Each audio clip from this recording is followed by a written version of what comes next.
E já estamos de volta aqui na sua TVCA, que nós estamos com uma série de programas onde estamos estudando as questões, 50 questões especiais aí do livro Nosso Lar, da obra de André Luiz.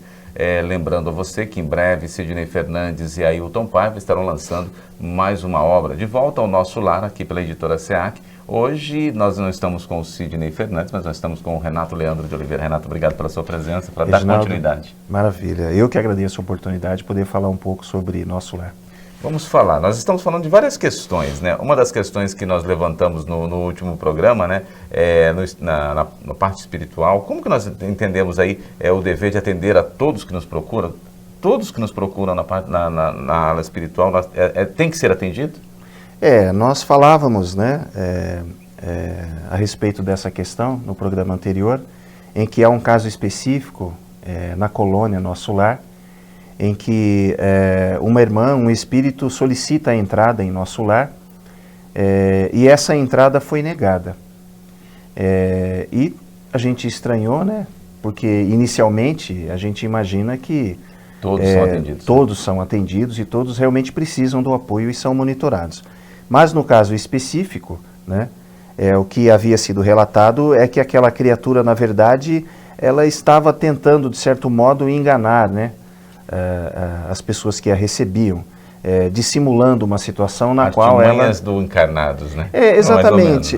Seriam as artimanhas, né, das sombras, como a gente podemos dizer, né? Ela se fazendo de vítima numa situação em que, na verdade, ela era algoz da situação, né? Era uma pessoa que, aqui no plano encarnado, ela era ginecologista e ela praticava abortos, né, em várias mulheres. Então, ela cometeu o que a gente pode chamar de alguns crimes, né? Suicídios. Na verdade, foram crimes cometidos, recém-nascidos, e ela acabava achando que estava, de certo modo... Na verdade, ela estava envolvida num processo obsessivo muito grave, né? Então ela levou à morte uma série de criaturas, né? E esse processo todo criou uma aura negativa, uma aura sombria, e naquele momento em Nosso Lar, ela não foi aceita. Na verdade, ela não foi levada a Nosso Lar. Ela deliberadamente procurou a cidade espiritual. Mas com certeza, ela não sendo aceita na cidade, ela retornou para o lugar onde ela se encontrava, uma região umbralina sombria, né? E no momento oportuno ela será resgatada. Eu falei suicídio, mas é assassinatos, né? Tá, exatamente. Isso. Usei o termo não certo para a hora certa, perfeito, né? Perfeito. Então, mas são assassinatos que ela acabavam cometendo. Exatamente. Mas, enquanto você falava, Renato, eu fiquei pensando aqui, será que o não é também uma boa acolhida? Às vezes a gente fala que o não é uma acolhida, né? Eu penso isso com relação até para os nossos filhos, né? Às vezes você fala não para poder melhorar uma ação dele, né? Talvez o não seja uma determinada acolhida também, né? Para ele passar pela fase na hora que tem que passar pela fase, né? Exatamente. Partindo do princípio que nós estamos num planeta chamado de planeta de provas e expiações, e nós temos a exata ciência de que o planeta ainda é uma região sombria, né? Para quem tem dúvidas sobre isso, é só acompanhar as notícias pelo mundo. Você vê assassinatos, mortes, crimes, dissidências de toda a ordem, intolerância. Então nós estamos numa região sombria. Estando numa região sombria, muitas vezes o nosso entendimento acerca das potencialidades divinas que a gente poderia alcançar, nós pedimos muitas vezes algumas coisas que a espiritualidade sabe que não convém o atendimento, né? Nós muitas vezes solicitamos algumas condições melhores baseado na nossa condição atual. E a nossa condição atual, ela não permite que tudo seja concedido pela espiritualidade maior.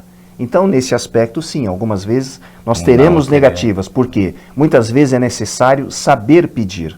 Exatamente, né? E por isso que eu coloquei, você ficou colocando, eu fiquei imaginando, né? Talvez o não seja aí algo também de acolhida, né? Porque essa acolhida nem tudo nós vamos ter da forma que nós queremos, né? Você colocou bem, né? Como a gente pode entender, você fez uma analogia em relação de um pai a um filho. Exato. Nem tudo aquilo que o filho pede convém para o filho. Muitas vezes é necessário dizer não, que na verdade é para o bem dele. Assim como Deus também olha para conosco da mesma forma. Exatamente. Nesse aspecto. Vamos para uma outra questão, para que você possa nos colocar também, Renato. Quem é veneranda e o que faz nessa obra de André Luiz? A veneranda, ela é uma ministra na colônia Nosso Lar. Nosso Lar possui 6 ministérios, cada ministério possui a atuação de 12 ministros, são 72 no total, e a veneranda é um desses ministros. Só que, assim como o governador, a veneranda ela tem uma particularidade, uma peculiaridade. Ela foi a única dos ministros a ter contato com Jesus Cristo em esferas superiores. Então é uma pessoa que é um espírito que tem centenas de horas de dedicação e trabalho na colônia Nosso Lar, trabalho incessante, sem esmorecimento. Então ela é uma referência para os outros ministros e uma referência de trabalho para a colônia. Em alguns momentos, a veneranda se dirige ao público da colônia. A veneranda, e assim é colocado na explicação dos habitantes de Nosso Lar, que nos locais em que veneranda profere a sua palestra, é um local em que as pessoas ali envolvidas são pessoas que são convidadas, porque sabe-se que haverá um aproveitamento daquela palestra. Diferentemente do que nós temos aqui, no nosso mundo encarnado, você tem locais onde há uma palestra pública, onde que todos participam. No caso das palestras da veneranda, são palestras específicas para ouvintes em especial que irão aproveitar aqueles momentos. Em Nosso Lar não há o que a gente chama de perda de tempo. Tudo tem um sentido. Então as palestras são feitas para aqueles que realmente terão aproveitamento e são convidados para aquilo. Então ela é uma referência em Nosso Lar a respeito de dedicação, de trabalho sem esmorecer, e ao mesmo tempo ela foi na sua graduação espiritual. Hoje ela já alcança esferas que somente o governador de Nosso Lar alcança. Olha que interessante, né? A gente, essas colocações de vocês, né, tanto a sua quanto o que o Sidney também nos apresenta aqui, faz a gente entender melhor a obra, né? Faz a gente perceber melhor a obra e saber que realmente, eu tenho certeza que quem for ler a obra ou assistir o filme a partir do que nós estamos fazendo aqui vai ter uma outra visão, né? Vai conseguir ampliar muito mais o que é a obra de André Luiz, né? Exatamente. Estamos falando dos detalhes da obra. Exatamente. Vamos para o apoio cultural? Voltamos já com mais um bloco aqui com o Renato hoje. Renato Leandro de Oliveira, da editora SEAC. Nós estamos falando sobre a obra Nosso Lar, de André Luiz. Voltamos já. A felicidade tem pressa. Sidney Fernandes responde. A felicidade tem pressa é uma análise de vários pontos relacionados com a nossa vida. A ansiedade, a depressão e a tendência para a morte, para o suicídio. A morte. Suicídio. Depressão. Todos nós podemos evitar esses males. Temos que fazer a nossa parte fazendo o bem e confiando em Deus. Todos nós estamos sujeitos ao desequilíbrio físico e emocional. Quando atingirmos esse objetivo e adotarmos um novo estilo de vida, exercitando o que temos de melhor dentro de nós, teremos adquirido os hábitos com que enfrentaremos os males inevitáveis e nos permitirão ser mais felizes na travessia desta vida. A felicidade tem pressa, de Sidney Fernandes, mais uma obra da SEAC Editora.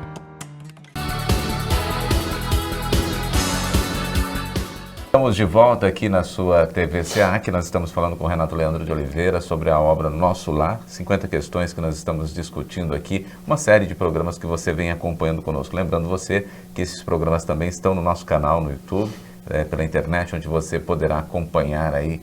Já que não assistiu todos os que nós já apresentamos, você terá condições de acompanhar no nosso canal do YouTube ali, todos eles organizadinhos por ordem, da primeira questão até a última questão que nós vamos levar para você em Nosso Lar, a obra. Lembrando também que Sidney Fernandes, Ailton Paiva estarão lançando aí mais uma obra, o Nosso Lar, pela editora SEAC, que o Renato vai estar organizando aí também. Nós vamos falar, aí no último programa a gente fala sobre essa obra, né? Melhor.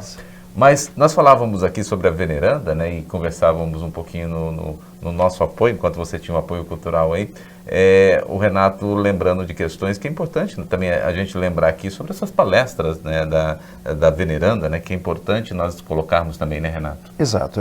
Nós falávamos a respeito da qualidade do público nas palestras em nosso lar.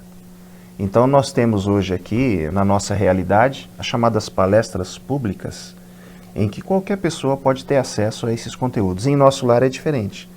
As palestras, no caso específico de uma palestra da veneranda, que consta no livro, a plateia é uma plateia selecionada, porque aquele conteúdo vai ser usado especificamente para aquela plateia. E no caso específico da veneranda, a veneranda ela faz um registro, através da sua palestra, sobre a importância do pensamento. Ela disse que o pensamento é uma criação mental, talvez uma das mais importantes conexões que a gente pode fazer com o nosso desenvolvimento espiritual. E coloca a importância do pensamento, que é algo que provoca as ideias, a importância de cuidarmos do nosso pensamento, que a partir do pensamento toda a projeção daí para frente é movida por ele. Fala da comunicação entre os espíritos através do pensamento. É claro que, na medida em que estamos em um planeta de provas e expiações, em uma matéria muito densa, muito pesada, e o pensamento é uma energia muito sutil, se torna muito difícil a linguagem do pensamento aqui, entre nós encarnados.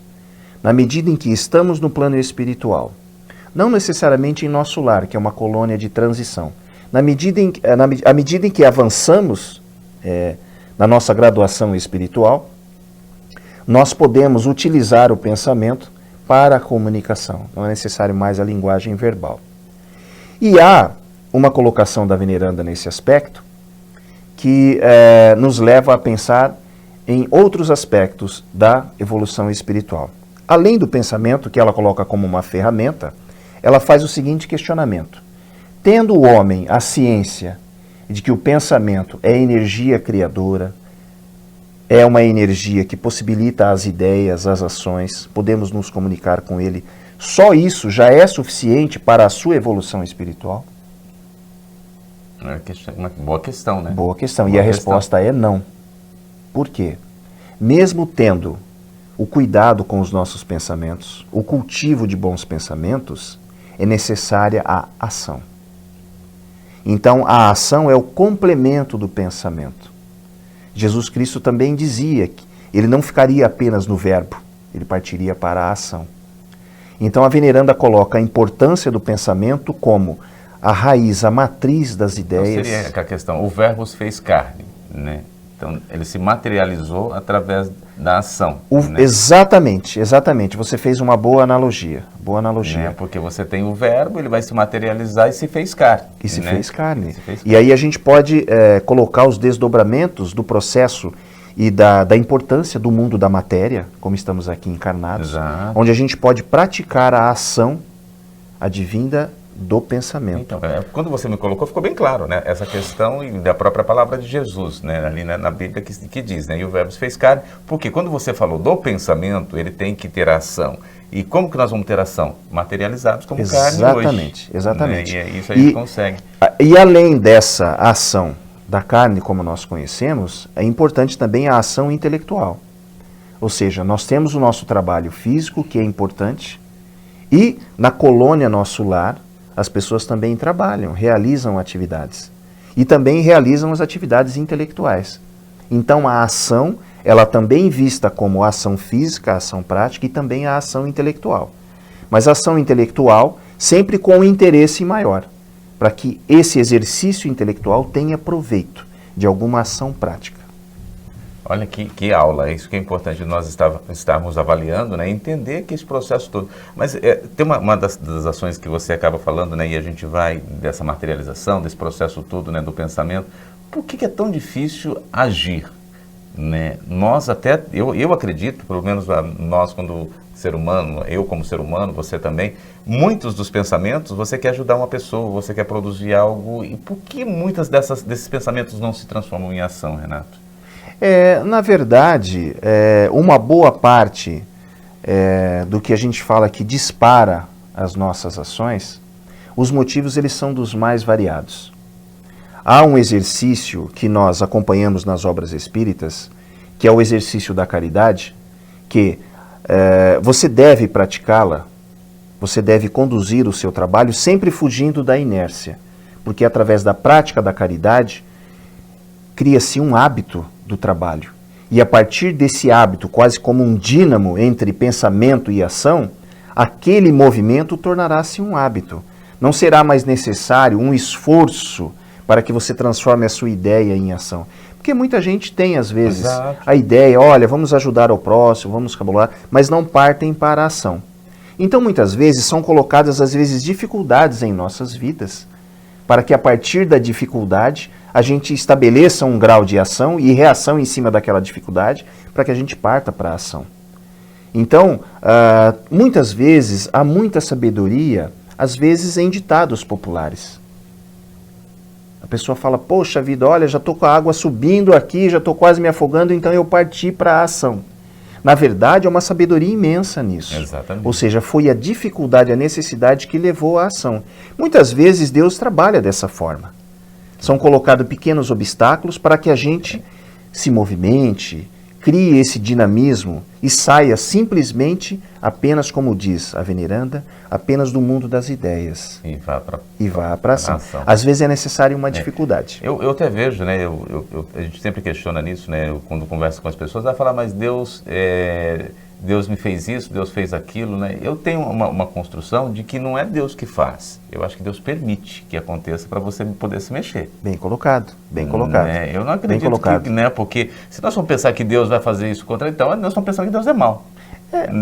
As criações divinas são perfeitas. Exatamente. As criações humanas, imperfeitas. Isso a história do mundo tem revelado. E essa permissão é para você se mexer mesmo, né? A necessidade de um obstáculo para que você possa transpô-lo. Se não houvessem obstáculos, nós provavelmente ficaríamos numa inércia mesmo, exatamente. Então, o obstáculo, a necessidade, né, ela faz com que a gente se movimente, né? Então, é nesse aspecto. Muito bem, você ouvindo, acompanhando nesse bate-papo gostoso, e eu vou para mais uma questão para o Renato, a gente tem tempo ainda neste bloco, né? A gente fala muito, né, dessa construção toda, ela de estarmos ali, mas a gente não entende um pouquinho, os animais não podem aí, né, se prescindir, a colaboração deles, né, estando inseridos no processo ali na obra de André Luiz. Você tem essa questão também, você conseguiu ver esse processo todo, porque em muitos dos casos não se pode prescindir a colaboração desses animais? Sabe, Reginaldo, existem algumas questões que envolvem os esclarecimentos da espiritualidade, e uma delas é a questão dos animais, que são questões, às vezes, controversas. No livro Nosso Lar, há o registro da presença de animais. Muita gente se pergunta, poxa vida, mas como isso é possível? Né? São utilizados os cães em Nosso Lar, animais que eles chamam de moares, né? Moares é uma espécie de um animal híbrido, é uma mistura, eu acho que de um jumento com uma égua, alguma coisa nesse sentido. E existem algumas aves também presentes na cidade, na colônia espiritual Nosso Lar. A presença desses animais se faz necessária porque em Nosso Lar, mesmo sendo uma colônia espiritual, mesmo sendo uma energia fora desse plano físico aqui, ela ainda é uma cidade intermediária. Então, nós temos uma matéria ali. É claro que ela é menos densa do que a nossa aqui. Mas é necessário que alguns animais, por exemplo, ajudem no transporte em Nosso Lar, que não seriam feitos pelo homem ou pelo espírito no local. Algumas aves estão presentes em Nosso Lar, e há uma orientação muito interessante em relação a algumas aves que são utilizadas em Nosso Lar para, em conflitos, em contato com criações mentais sombrias, Essas aves, praticamente quase que em conflito de energias, são usadas para a proteção. Então, são assuntos e são detalhes da colônia Nosso Lar que merecem um estudo, um cuidado especial a respeito do tema, porque ele é muito controverso. Mas há o registro de animais no plano espiritual, eles realmente estão no plano espiritual, não só em Nosso Lar, como em outras obras Mas também. não da forma, pelo que eu entendi, não da forma que nós vemos aqui hoje, né? A forma física, sim. A forma física, sim. A forma física, sim. Os mesmos, você vê um cachorro aqui no nosso mundo encarnado, ele é um cachorro no plano espiritual também, no mesmo formato. Perfeitamente. Nós vamos para mais um apoio, vamos voltar daqui a pouquinho com mais questões ainda no programa de hoje. Nós estamos falando da obra de André Luiz, Nosso Lar, hoje com o Renato Leandro de Oliveira. Voltamos já já.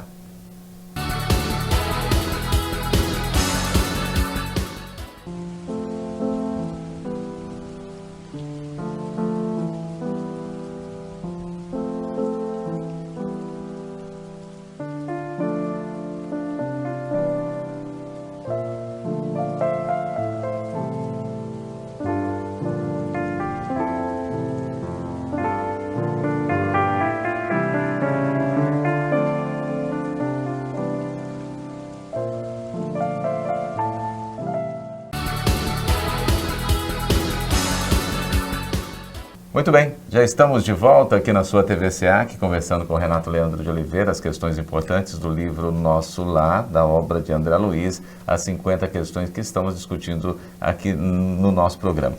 Renato, nós falávamos muito de animais, né? Só que a gente conversa aqui, quem está em casa não tem nem ideia do que a gente conversa no nosso intervalo aqui, que daria um outro programa se a gente fosse... Está gravado aqui, quem sabe eu não utilize na hora da edição, da produção do programa, né? Quem sabe essas questões que são de suma importância também para quem nos acompanha, né? Essa relação dos animais que a gente conversava aqui, né? Dessa evolução ou não evolução, de estar presente no mundo espiritual, não estar presente no mundo espiritual, são questões que as pessoas acabam perguntando todo momento, né? Exato. Entendeu? E você colocava muito bem essa questão da evolução dos animais, né? Queria que você colocasse até para os nossos ouvintes também, dessa reflexão que você nós acabamos tendo aqui nessa discussão, para que ele também em casa possa refletir um pouquinho se tem evolução, não tem evolução, como que é o processo que nós discutimos aqui? Conforme os registros, né?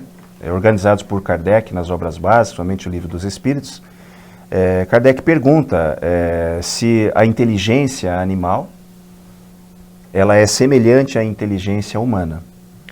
E os espíritos respondem que não, que a inteligência animal é uma inteligência específica e a inteligência humana é diferente.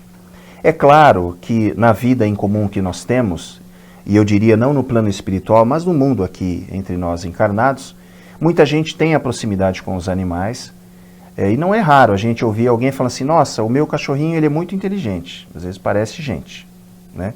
E a gente indaga, poxa vida, será que esse cachorro está evoluindo, né? A ponto de desenvolver habilidades quase que humanas? E é colocado e registrado por Kardec essa diferenciação, ou seja, a inteligência animal é diferente da inteligência humana. Os animais possuem uma resposta ao ambiente em que vivem, e a partir dessa resposta ao ambiente, eles se comportam de uma forma, às vezes, muito aproximada com as pessoas ao redor. E falando da relação dos animais com o plano espiritual, essa informação ela pode ser confirmada em relação à ambientação dos animais responsável pela mudança do comportamento no animal, e no próprio Nosso Lar é falado sobre isso.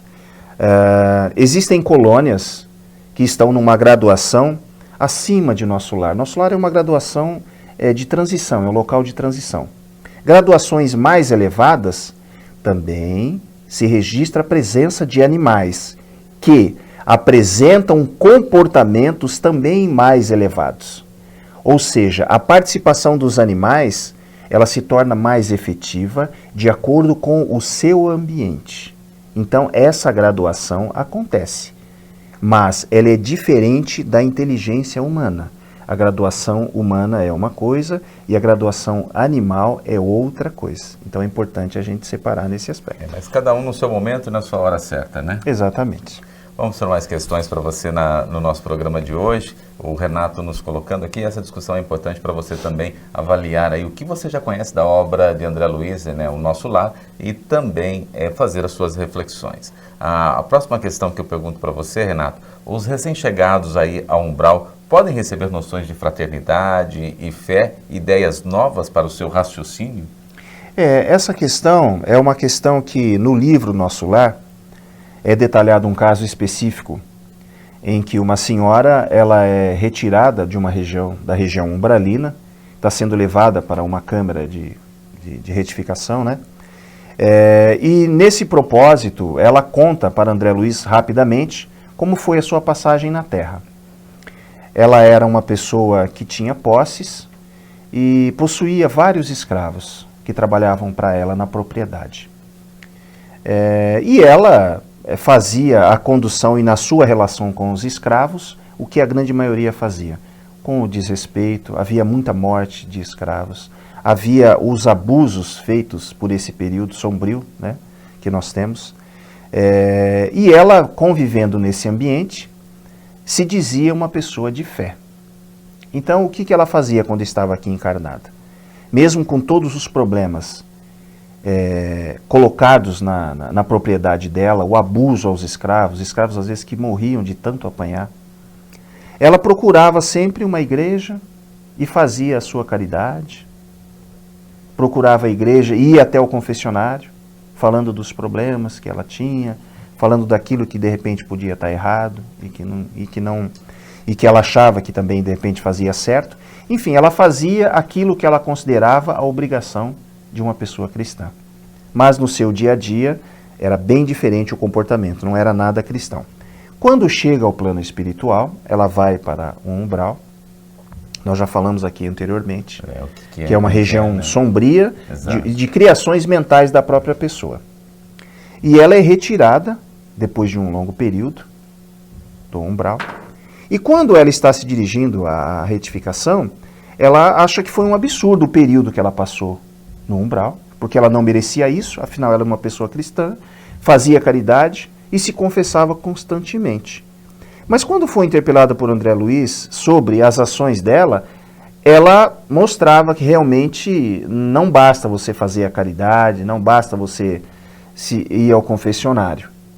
Ela mostrou o que ela pensava. Ela dizia para André Luiz que os escravos mereciam passar por aquilo, que era uma raça inferior, e que ela estava fazendo o correto, amaldiçoando, né, aqueles e etc, etc. Então, aflorando tudo aquilo que ela realmente pensava e sentia em relação às ações. Então, não bastava ir lá fazer a caridade. O coração dela ainda estava carregado de mágoa, de ódio. Então, André, mesmo com a boa intenção de falar sobre fraternidade, sobre fé, foi alertado. Fala, André, não adianta. No estágio em que ela se encontra, ela não vai ouvir. Então, guarde as suas boas ações e as suas boas palavras, melhor dizendo, para o momento em que ela estiver já em equilíbrio. Então, às vezes é necessário conter um pouco a nossa boa palavra para uma criatura que não está em condições de ouvir. Essa questão é muito importante e ela vai vir junto com uma questão que é o próximo programa, que esse programa a gente não vai conseguir discutir essa questão, não. Como a gente pode interpretar aí a males que vem para o bem? Ela tem muitas questões. E eu fiquei pensando, só para a gente fazer já uma pequena introdução no programa ainda, né? Se muitos têm aqui para cumprir uma etapa, ele vai passar por um processo que não é agradável. Ele tem que passar por esse processo não agradável para fazer o bem? Nós vamos discutir isso no próximo programa. Uma boa questão. É uma boa questão para a gente discutir no nosso próximo programa aqui com o Renato. Renato, obrigado mais uma vez. Eu que agradeço, Reginaldo, esse momento está sendo de ensino e de compreensão de muitas questões para o nosso dia a dia, né? Para todos nós. Obrigado. E obrigado a você que nos acompanha aqui na sua TV SEAC. Mais um programa especial para você, discutindo as questões do Nosso Lar, da obra Nosso Lar. Nós voltamos no próximo programa.